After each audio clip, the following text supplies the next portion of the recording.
Look around you. The comfy chair you're sitting in, the shoes you're wearing, the carpet, the air fryer and nonstick pans in your kitchen. Chances are it all contains PFAS, also known as forever chemicals. There's growing evidence that the chemicals pose real health risks, but they're still everywhere, widely produced and used in all kinds of consumer products. In this episode, what will it take to clean up all that PFAS? I talk with a researcher who put an eye-opening price on our addiction to forever chemicals. I'm Amy Barrilleaux, and this is State of Change from Clean, Wisconsin.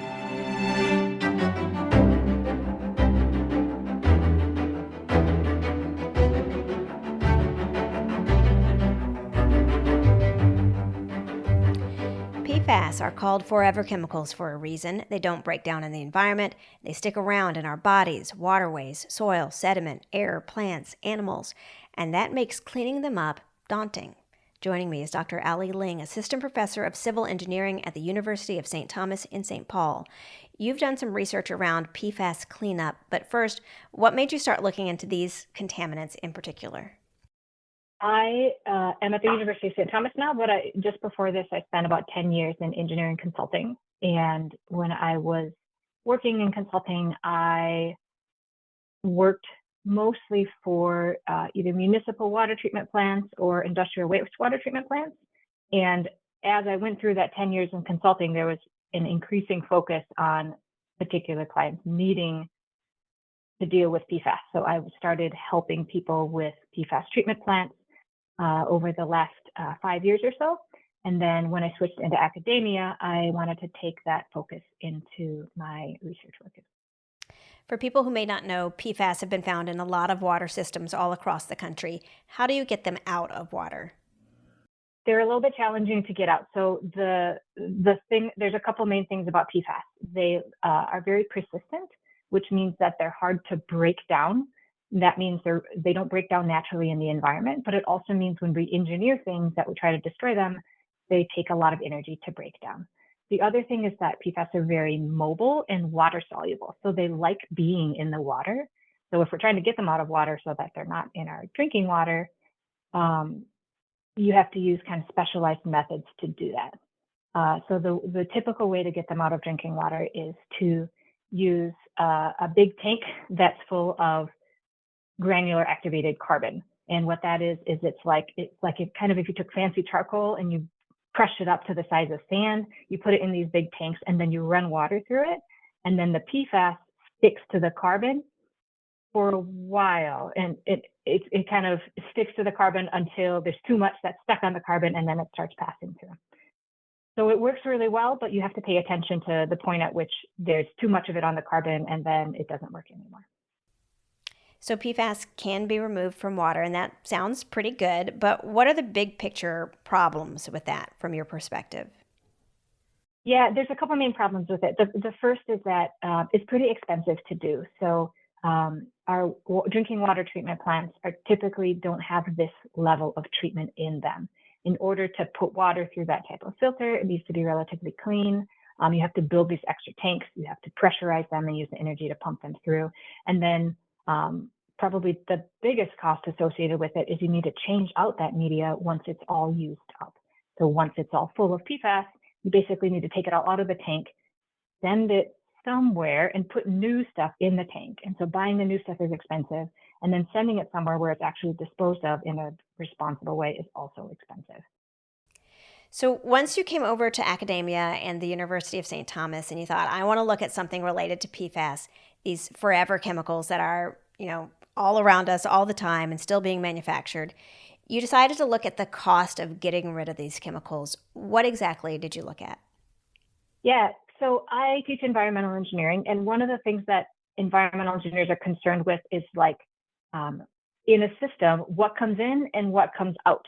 And so we think a lot about what we call steady state systems, which are systems that are kind of balanced, like there's the same amount of stuff coming in as going out. And that's kind of the way that you want things to work. It's the way we want, the things we built to work. And it's also ideally the way we want the globe to work if we're going to live here long term. So I was interested in looking at costs of PFAS, but specifically looking at costs to keep the world at a steady state for PFAS.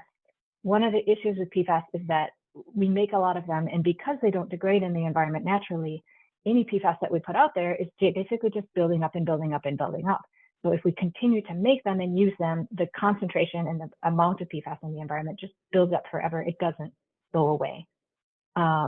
So when I wanted to look at costs, a lot of people are looking at costs of water treatment and costs of specific applications.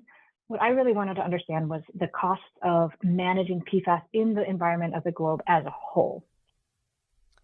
When you say managing PFAS in the globe as a whole, you're talking about in the air, in the soil, in the water, in the everything. And you found that the amount of money it would take to do that would exceed the global GDP, which is the national income of every country in the world. It's all the money in the world. Explain how you got to this number that exceeds the global GDP. Yeah, so I'm kind of thinking about like all the PFAS out there in the world, in the air, the soil, the water. I think about that as like a bathtub. And if you think about the PFAS that we're making and putting into the environment, that's like the water coming into the bathtub. And then if we think about the PFAS that we're actively removing from the environment and destroying it, that's like the drain of the bathtub. So right now, the bathtub is super unbalanced. It's being filled very quickly. We're making like millions of tons of PFAS every year. But the drain to remove it is very small. Like we don't have the capacity or the funds to remove it at a similar rate to what we're putting into the environment. And so that was my study, is I was trying to ask, if we're trying to remove PFAS from the environment at the same rate that we're currently putting in to get to that steady state level, how much would that cost? And that's where I got to this number that exceeds the global GDP. What does that mean in the battle to get these chemicals under control? Yeah, that means that we cannot afford to remove PFAS from the environment as fast as we're putting it in. So if we want to have a place where PFAS aren't continually increasing in the environment, and I think we should want that because I would like to have humans living on the planet in 200, 500 years. If we want that, then we can't focus on draining the bathtub. We can't focus on the remediation and treatment side. We need to focus on reducing the emissions, how much PFAS we're making, using, and putting out into the environment. So when you looked at the cost to, keep us at that kind of static level of PFAS, were you looking at actually destroying the PFAS, like breaking it down into its constituents? Yeah, and the cost that I used all included that destruction step. And that's a really important aspect of when people talk about PFAS treatment or PFAS remediation. It's really important to ask whether it includes a destruction step. So there's a couple of different types of PFAS treatment and remediation. You see some of them, it takes it out of the water and then you might just put it right back into the environment. So a lot of drinking water systems have like a reverse osmosis. They remove it from the water that's going to drinking water, but then it just goes right back into the environment. There's some PFAS treatment that it puts it into maybe a solid phase and you might burn it and it might go also right back into the environment, into the air. So treating PFAS, if you're not destroying it, is going to be relatively cheaper than treating it with the destruction step, which is really the environmentally responsible way to manage PFAS. And destroying PFAS, if I'm not mistaken, takes a lot of energy because those bonds that hold its molecules together are really, really strong. What does it take to really break it apart? Yeah, it is very energy intensive. And we call it a forever chemical because it lasts forever in the environment if we don't do anything about it. But that doesn't mean that we can't destroy it. We can destroy PFAS. If you're to heat it up, the amount of heat it takes to actually destroy most PFAS and turn them into things that are not PFAS is typically around 1,000 degrees C. Now, the clean cycle in my oven is like 500 degrees C, and I think that's pretty hot. So if you're getting up to 1,000 degrees C, it takes a ton of energy, a ton of cost. It uses a ton of fossil fuels and puts out a lot of CO2. But B, there's not very many places that do that. There's only about 20 facilities in the United States that get things that hot to actually destroy and defluorinate the PFAS. When you're talking about water treatment, for example, with activated carbon, those big filters, what happens? Do they just go to a storage facility somewhere? So they filter it onto the activated carbon, and then you have to change out the activated carbon. What you do with that kind of depends on the facilities. A lot of them are just sending them to a landfill right now. So a landfill is kind of a medium-term place to put stuff. So you put it in the landfill, but over time, PFAS come out into the liquid that seeps out of the landfill. And sometimes that can be collected or treated, or sometimes that treated, sent to the wastewater plant and sent back to the environment. The landfills also, a recent study just found that landfill gas is a big source of PFAS. So a lot of the stuff that we use that have PFAS, including the spent media from water treatment, goes into landfills, and the PFAS can escape from the landfills in the gas because it's such a mobile chemical. We've been producing PFAS since the chemicals were invented in the 1940s, not even 100 years ago. And here we are today with a lot of PFAS in a lot of places. So when you look at what happens if we don't stop putting PFAS in that, bathtub, as you painted that picture, what happens if we don't make a real difference in that? Yeah, and I just want to say, I don't feel like at this point we have a lot of PFAS in a lot of places. I think there are some places in the world that have a lot of PFAS in them as a result of specific industrial pollution. I think most places in the world have a little PFAS, and it's, somewhat worrying. But at this point, for the current people living today, it's probably not a health crisis right now for most people in the world. But because it doesn't go away, it's going to keep building up. So if, let's say, we've used PFAS for less than 100 years now, and the rate of them it's hard to say exactly if we're using more PFAS now than we were before, because we're using different types of PFAS, but generally the rate of their use has probably been increasing over that time. If we continue to make them at the same rate we're making today, or even worse, at an increasing rate, the amount of PFAS in the world, kind of throughout the world, is going to continue to increase at accelerating rates. And so if people are worried about the health effects to people now, the health effects to people 100 years from now are going to be significantly higher, because we'll have made a lot more PFAS in that time and probably emitted a lot more PFAS. So you came out with this study that I think was, eye-opening for a lot of people, that showed we don't have enough money in the world to destroy the amount of PFAS that we're putting into the environment right now to kind of keep things even in terms of the pollution we have currently. Mm-hmm. What was the reaction when you came out with that study? The reaction that I got from a lot of people was not the reaction that I intended. A lot of people saw the study and just felt kind of hopeless, like, oh, there's nothing we can do about it.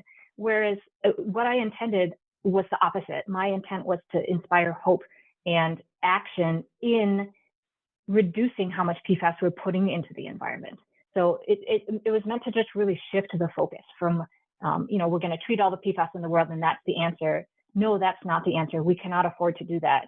It's out there. It's just, once it's out there into the environment, it's so difficult to remove because it gets so diluted.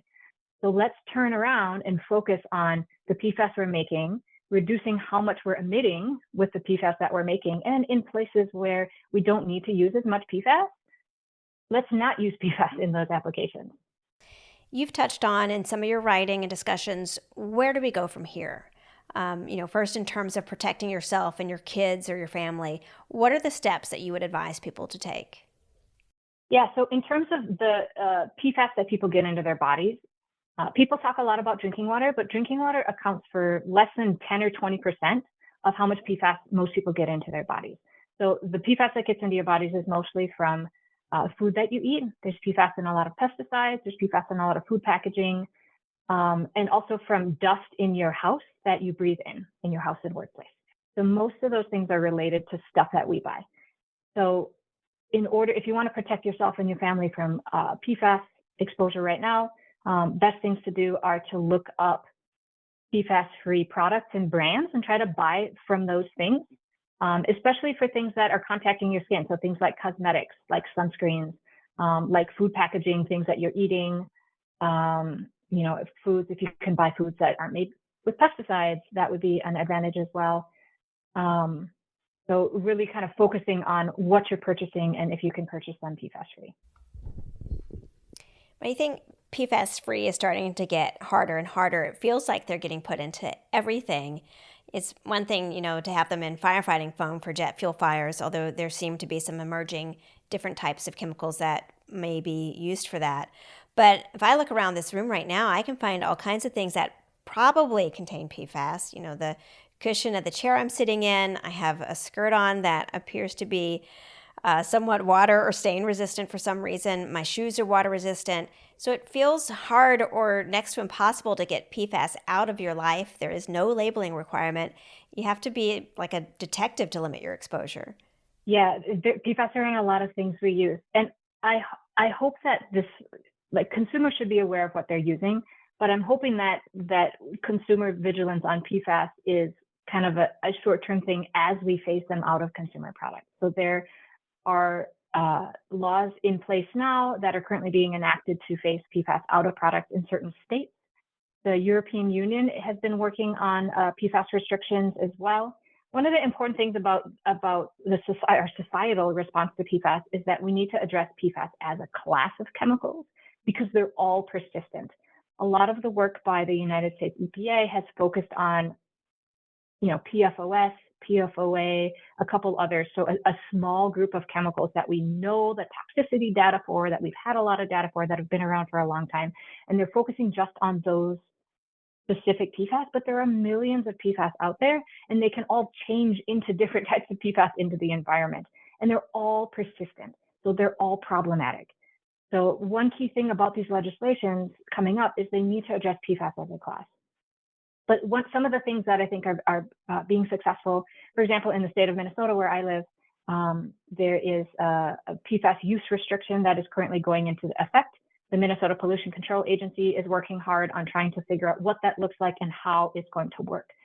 The use restriction in Minnesota, it bans intentionally added PFAS from 11 specific product categories by the beginning of 2025. So that includes things like cosmetics, menstrual products, food packaging, firefighting foam, textiles, kids' toys, things where there are alternatives to PFAS that are currently available that we can, they should be able to replace.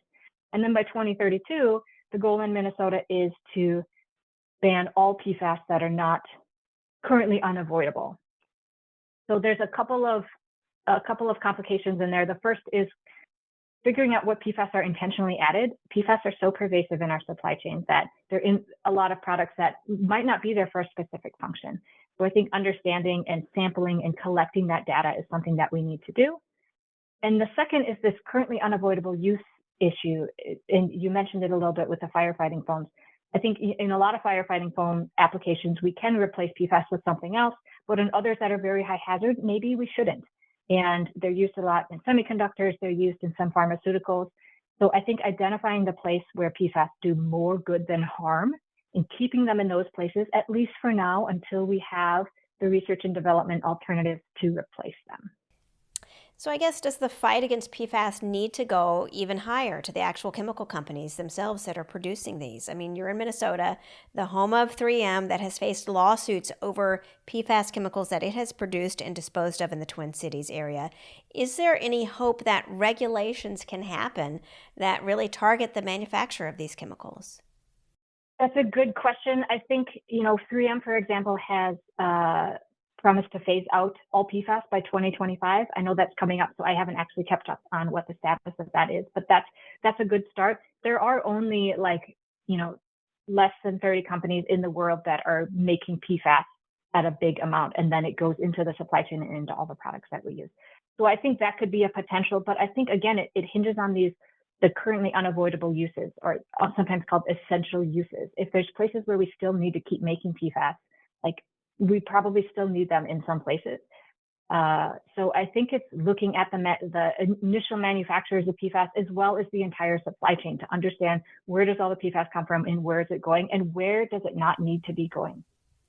So if somebody's listening to this and having the reaction that you didn't exactly want people to have to your study, where it feels overwhelming, you feel like I'm surrounded by all kinds of chemicals, where would you tell them to begin? Yeah, and that's a good point. PFAS are just one of the environmental contaminants we face every day. And I can't argue that it's the most important environmental issue we're facing today, but it is an issue. And I think the persistence of PFAS mean that it's going to affect people a long time into the future. I think from where to begin, phasing out PFAS from your own life is a place to start. I think talking about it with people with your friends and family. I think talking to your representatives and senators about it. For example, in Minnesota, we have this PFAS ban in place, and there's a number of other states in the United States where there are similar PFAS use restrictions coming online, but not in every state. So talk to your representatives and senators about it. There's been some legislation introduced at the federal level to try to get some PFAS use restrictions as well. and supporting that, trying to get that through. One of the issues with these use restriction laws is we don't necessarily know how they're going to go, how the reporting is going to go, how the determination of uses that are currently unavoidable is going to go. So I think it's a little scary because the PFAS are so pervasive in our supply chains. But we need to start somewhere. There are places in our economy where we use PFAS and we do not need to use them, and let's start there. If there's places where we don't need to use them, let's just ban them and not use them there. Dr. Ali Ling from the University of St. Thomas, thank you so much for doing this research and for the discussion. I really appreciate it. Yeah, you're welcome. Thank you for having me. For more information on forever chemicals and what's happening to protect our waterways here in Wisconsin, visit cleanwisconsin.org. I'm Amy Barrilleaux, and you've been listening to State of Change, powered by Clean Wisconsin.